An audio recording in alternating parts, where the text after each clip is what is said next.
Olá, meus amigos, minhas amigas, a paz de Cristo, tudo bem com vocês? Como sempre, espero que sim. E eu tenho uma mensagem do coração de Deus para nossas vidas. É uma palavra rema que vai nos impactar. Acompanhe aí, eu vou narrando aqui versículo por versículo, vai ser um pouco diferente, mas você acompanha aí e vai assimilando, porque Ele vai assim te alimentando nesta mensagem e vai te trazer vitória.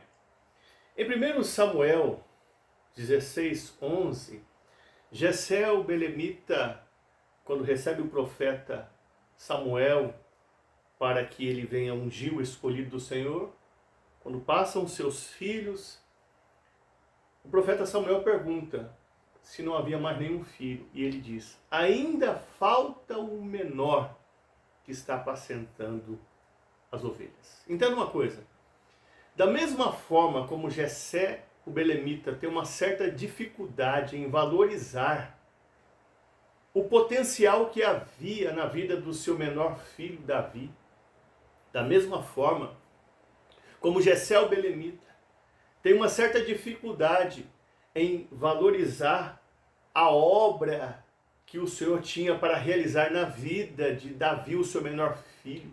Da mesma forma que Jessé, o belemita, tem uma certa dificuldade para valorizar o projeto que Deus tem na vida do seu menor filho, Davi.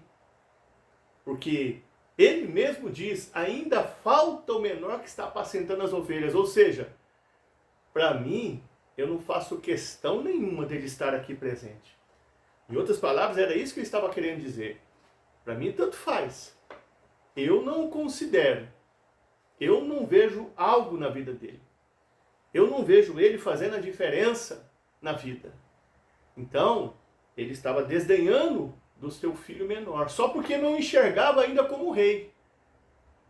E sim, via ele vivendo um processo. Da mesma forma, nós temos uma certa dificuldade em reconhecer o processo que nós estamos passando. Só porque nós não conseguimos ver ainda o propósito se cumprindo. Sabe por quê? O processo, ele nos humilha. O processo nos tritura. O processo nos mói. O processo nos joga no chão. E nós não o achamos atraente. Nós achamos ruim.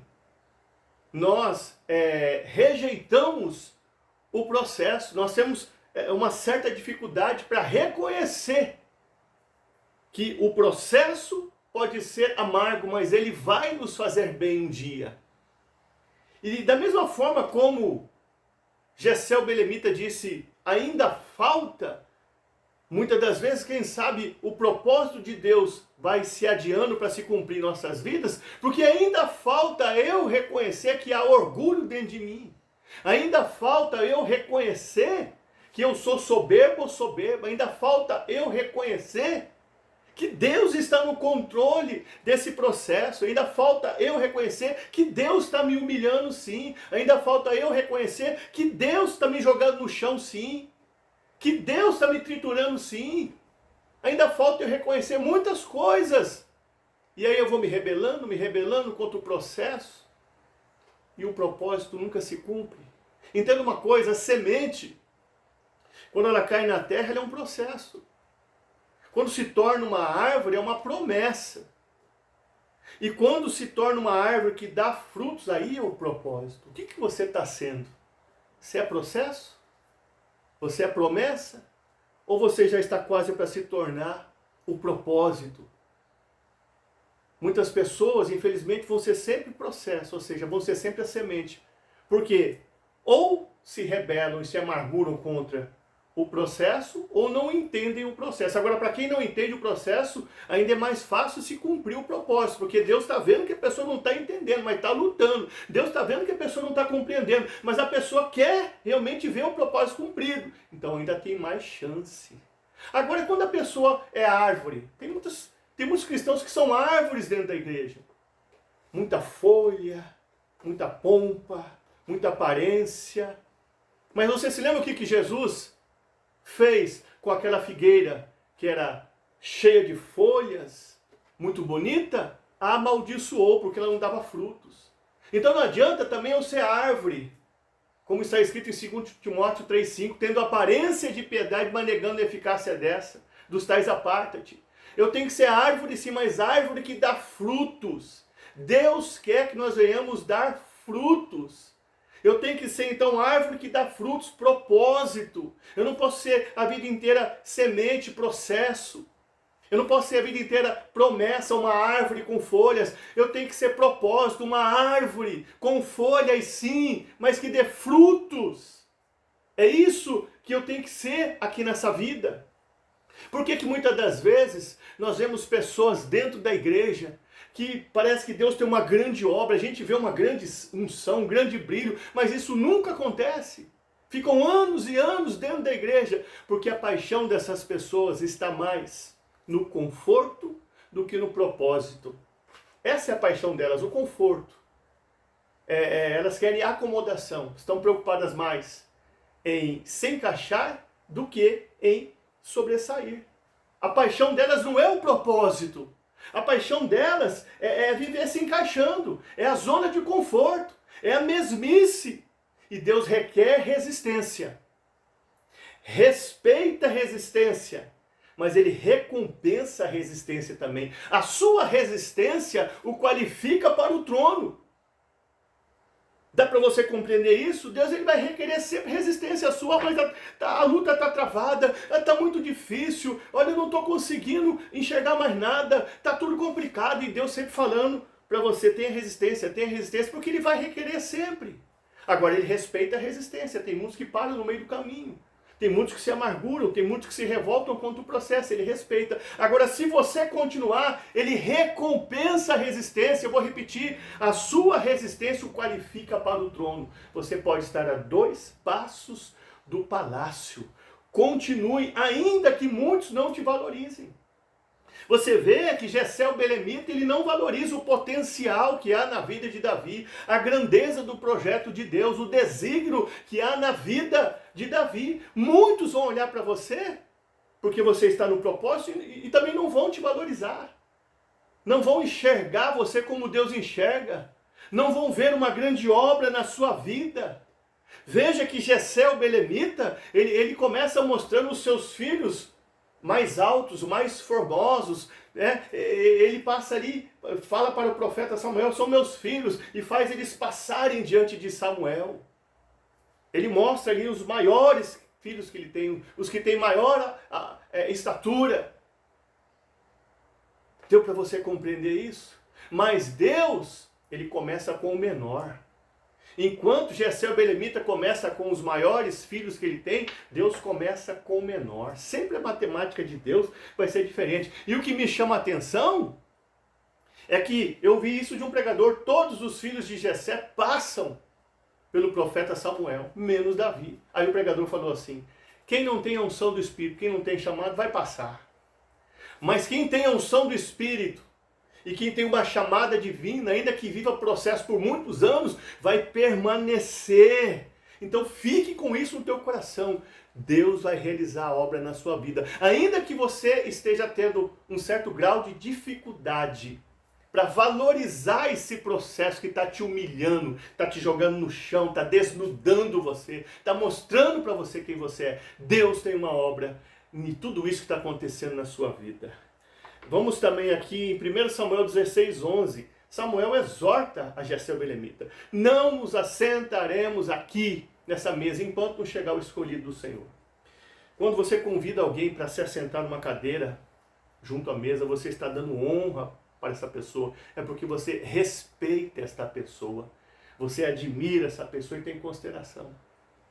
Então, em outras palavras, vamos dizer que o profeta Samuel estava dizendo, olha, o negócio é o seguinte. Não adianta, a honra que Deus tem hoje aqui nesse lugar não é para nenhum de vocês, mas é para aquele que está lá apacentando as ovelhas do curral. Não adianta, ninguém vai tomar a tua honra. Sabia disso? Ninguém vai tomar o que é teu é feito por medida. Lembra da túnica de José? Foi feita por medida. ela não se encaixaria em nenhum dos outros irmãos de José. Então, quando Deus tem uma obra a realizar, um projeto a realizar na sua vida, você pode estar aonde quer que esteja na terra, em qualquer lugar que seja da terra. A sua honra vai vir até você. Deus não vai dar honra para outra pessoa a não ser você. Ainda que você não esteja em um lugar realmente em que as pessoas acham que é ali que Deus honra, é ali que Deus entrega. Não. Veja aqui que Davi está lá no curral das ovelhas. Em outras palavras, eu disse que o profeta Samuel parece que está querendo dizer isso. Ou não, a honra que Deus tem para dar não é para nenhum de vocês. Quem sabe? Jessé, o belemita, já tinha dito para os seus filhos se assentarem junto à mesa, já tinha dito para o profeta Samuel se assentar naquela mesa, mas ele disse, não, ninguém vai se assentar, ou seja, Deus não vai honrar ninguém aqui de vocês, Deus vai honrar aquele que está apacentando as ovelhas, ou seja, Davi. O que é seu vai chegar na sua mão, ninguém vai tomar a tua honra. Aí em 1 Samuel 16:13, diz que o profeta Samuel ungiu no meio de seus irmãos. É verdade que eu sempre prego aqui. E muitos pregadores pregam que nós não devemos estar expondo a forma como Deus se revela nas nossas vidas, a nossa intimidade, falando das nossas promessas, falando dos nossos sonhos, falando dos nossos projetos. Nós não devemos estar expondo, comentando com todo mundo, falando para todo mundo como que Deus tem se revelado nas nossas vidas. Mas aqui nesse texto eu vejo algo que Deus quis fazer. Ele manda ungir a Davi no meio dos seus irmãos, ou seja, à vista de todos, em público. Ele manda ungir ele na frente de todos. Ah, mas ia surgir inveja, ia surgir levante, ia dar o que falar. Haveria amargura do outro lado, haveria insatisfação, sim, mas foi Deus que quis. Porque aqui nós vemos que a ocasião pedia isso. Veja que Jessé o belemita não faz questão, nem os seus irmãos, de ter ele ali presente naquele lugar, porque não queriam que ele fosse honrado. Achavam que ele não estava preparado para estar ali, achavam que ele não tinha nenhuma qualificação. Ele estava rejeitado lá, apacentando as ovelhas. Nenhum deles tinha consideração por Davi, nenhuma admiração por Davi. Nenhum deles achava que Davi poderia estar ali, naquele ambiente, vamos dizer, recebendo aquela visita de um profeta. Então a ocasião pedia, então Deus fez o quê? Desculpa as palavras, esfregou na cara de todos eles. Esse é meu escolhido, é nele que está a unção, é na vida dele que eu tenho um propósito, é na vida dele que eu tenho um plano, é na vida dele que eu tenho um desígnio, é ele que eu vou levantar na terra, é ele que eu vou usar de forma sobrenatural, não é nenhum de vocês não, é ele. Vejam bem, a marca da promessa está nele, é ele que realmente, que parece não ser nada aos olhos de vocês, é importante para mim, é ele que eu vou usar nessa terra. Foi isso que Deus fez. E às vezes Deus faz isso sem você falar nada, sem você se pronunciar. Ele mostra para todo mundo quem você é, que você é o escolhido, que Ele vai derramar bênção sobre a sua vida, independente do processo que você esteja vivendo. É isso que Deus faz às vezes. E não adianta, o que é seu só encaixa em você. Lembra quando Davi foi para a batalha com Golias? Saul queria encaixar as armaduras dele em Davi. Davi falou, não quero não. Então o que é seu, só encaixa em você. A honra é sua, o ministério é seu, a grandeza do projeto é para você. Então você somente receba isso. Agora nós vamos aqui então falar um pouquinho de 1 Samuel 21, 8 e 9. Davi, nessa ocasião, pergunta, ele está no processo agora aqui, começou a viver o processo, ali ele foi ungido. E no comecinho ali, quando ele começou a fugir de Saul, ele vai até o sacerdote Aimeleque. E aí, em 1 Samuel 21, 8 e 9, Davi pergunta a Aimeleque se não havia alguma espada ou lança que ele pudesse usar, pois saiu apressado e esqueceu suas armas. Aí o sacerdote Aimeleque responde, tem espada de Golias aqui, aquele o qual tu derrotaste no vale, aquele a qual tu mataste no vale. O que nós aprendemos aqui?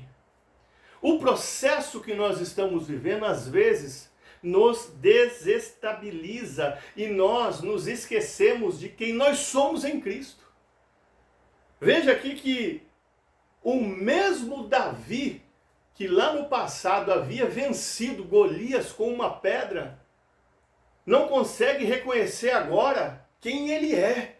E ele precisa agora de uma espada, e uma espada avantajada, hein? A espada de Golias para tentar vencer Saul, o seu outro inimigo. Faça uma comparação do inimigo que ele venceu lá no passado, Golias, para o inimigo que ele está encarando hoje, Saul. Vamos falar só de tamanho, de estatura. Então é isso que nós aprendemos aqui. Muitas das vezes, pelo processo que nós estamos passando, nós ficamos desestabilizados e não conseguimos reconhecer mais quem nós somos em Cristo. Ou seja, a nossa coragem, a nossa personalidade, quem eu sou no reino, nós esquecemos de tudo. Veja, cadê aquele Davi ousado, corajoso, versátil, que derrotou Golias com uma pedra? Agora, ele precisa então de uma espada, e uma espada de um gigante, para combater contra Saul, que é um adversário de porte menor. Cadê aquele homem arrojado? Às vezes, o processo faz isso mesmo.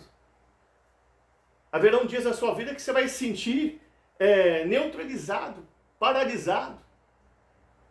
No processo, às vezes, você vai se esquecer quem você é em Cristo. Ou seja, não vai conseguir entender o seu potencial, reconhecer a sua grandeza.